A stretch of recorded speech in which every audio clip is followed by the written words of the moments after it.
I talk to people every single day about leadership, and one of my favorite groups to talk about are people who are not yet managers, but who definitely want to be and want to be stepping into that leadership role. And one of the questions I get a lot of times is, well, I don't have the formal title, so I'm not really a leader, or I can't really start working on it until I have that title. And that is the furthest thing from the truth. Leaders are not born overnight. You don't just magically become a leader.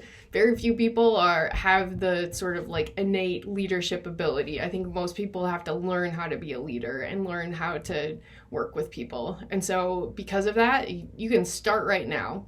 But I've got 4 tips for you if you are definitely know that you want to be heading towards a manager position and a leadership role in your organization. So the first thing to do is think ahead. So start planning. Where do you want to be in 1 year? Where do you want to be in 3 years or 5 years? And by that, I mean, think not just geographically, but financially. What kind of a job do you want to have? How is that going to look different than what you're doing right now? And sometimes you might need to think about and plan to go back to school. Maybe you need to start making a transition of some kind right now. Maybe you realize that the people that you're hanging around with or your significant other is like definitely are the people that you want to be with in 5 years, but you might look and think, this is not where I want to be in 5 years. And that's okay. Those are hard things to think about and to ask yourself and to really work through. So don't push that process and try to speed it up, but really take the time to go through it and write down what you're thinking and what you're feeling, because the more that you think about it and write it down, the more that you have time to process it and that you can work to make it happen. Okay, so then the second thing that you want to do after you've thought about where you want to be is you want to start developing a plan. So thinking about if you need to go back to school, how long is that degree going to take, and when do you need to start applying, and do you need to take an exam before you get there? So you kind of have to start with where you want to go and then start working backwards. Or maybe you want to have a leadership position in your current organization. Okay, cool. So think about what's your timeline for that, and then you need to start working backwards. What kind of committees do you need to be on? Opportunities do you need to take? Little pivots do you need to make in order to get to where you want to be? The third step is to enlist help, because let's be honest, it's pretty lonely trying to get anywhere all on your own completely. Everybody needs help. Everybody needs mentors and people who are supporting them. And this is especially important if you are hoping to be promoted or get to a different position in your own organization. You're going to need other people who can be your advocate. And so that means enlisting help. So ways to do this are thinking about who's already in your organization. Who do you trust? Who do you look at in meetings or in the hallway, if you're able to be in a hallway at this point, but who do you look up to and think, wow, that person seems to have it all together and they are where I want to be and I want to figure out how to get there. Go ask the person, ask them to coffee, ask them if they are willing to meet with you for 30 minutes. And it's an opportunity for you to ask how they got there and if they're willing to help you out in some way, shape, or form too. If you don't have anybody inside your organization, or you're thinking you want to be in a completely different role than where you're at right now, start trying to find people. Go on LinkedIn, see who's got jobs that you want, and sort of read through some of the things that they're posting. If it's somebody that you really connect with or that it resonates what they're saying, then reach out to that person. People love to talk about themselves. And so if you say, hey, do you have 30 minutes? I want to go down this career path and I'd really love to hear about how you got there, and ask about professional networks that they joined and things like that. I would venture to say most people would be happy to give you 30 minutes of their time to help with that. Another part of enlisting help is letting your direct supervisor know what some of your goals are.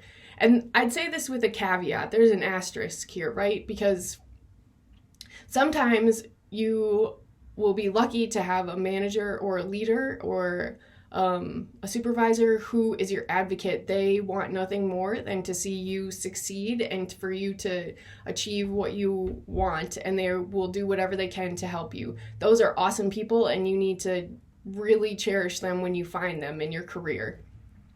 There are going to be other people that you work with who are your supervisor or your manager who is not really a leader, and they maybe are intimidated by the fact that you are wanting to grow and become bigger than the job that you have right now.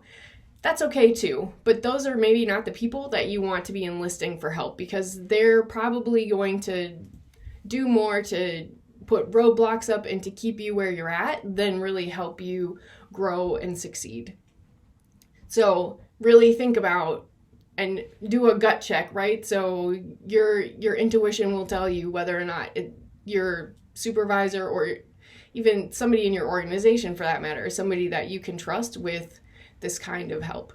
But really, mentors are amazing. I've had a couple of mentors that have been in my life for over a decade, and I seriously would not be here if it wasn't for them, and if it wasn't for their words of wisdom, and for them to sort of both challenge me but also be my champion, and also not let me give up even when things really got hard. So those people are amazing, and so if you can find them, you're starting a relationship that will take you well beyond just this one little piece in your career. Finally, tip number 4, start small. You can start today working on your leadership skills in order to get to where you want to go. That's why I love talking about leadership so much, is that because being a leader is being somebody who's constantly growing and changing and learning, and that's a really amazing thing. And it's really amazing because you can start at any time. You don't have to be an extrovert who is the president of an organization in order to be a leader. You can be an introvert who doesn't have a formal title but can be a quiet leader who listens to people and makes sure that everyone is heard, and that you amplify their voice when you are able to. There's a lot of power in that, and I would even argue in some ways and in some instances that has more power than the extrovert president of a company. So know that whatever you're doing today is where you're supposed to be, and that as long as you're making one step. One of my favorite quotes ever is that the journey of 1,000 miles begins and ends with one step. It doesn't happen overnight. It doesn't happen in one big production. It's just the steady one step after the other. If this is helpful for you, click on the link below and sign up for our 3-minute leader boost. We'll send you seriously 3 minutes of content every week, so that because we know that you are super busy and don't have a lot of time, but you do need and want to be working on your skills. So sign up for the email. We also have a mastermind community that's specifically geared for managers and leaders, and whether you are new to management, whether you hope to be a manager, or you are a manager who's been leading people for a while but you're just lonely and need some other people to talk to, this community is for everyone in between. There's also more information below. Keep rocking, and I look forward to seeing you back here soon.